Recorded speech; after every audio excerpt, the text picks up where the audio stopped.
Welcome to the Voice of UK News Updates. Islamabad नुमाइंदादी voice of UK. Pakistan में बिजली gas की कीमतों में मुसलसल इजाफा जारी है।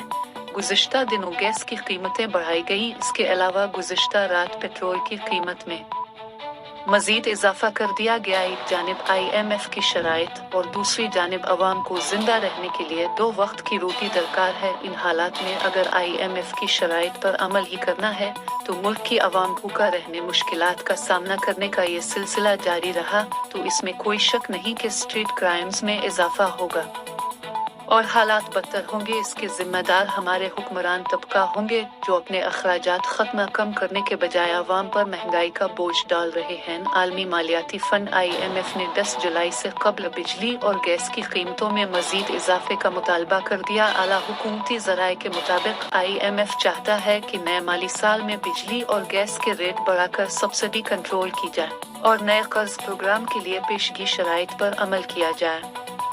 इम्कान है कि IMF का वफद जुलाई के दूसरे हफ्ते में पाकिस्तान आएगा, जबकि वजीर खजाना मोहम्मद औरंगजेब का कहना है कि आइंदा माली साल का बजट IMF की हिदायत पर बना है और आगे कर्ज प्रोग्राम के लिए IMF से मुआहदा जुलाई में हो जाएगा। उन्होंने कहा कि इसके लिए IMF वफद का पाकिस्तान आना जरूरी नहीं।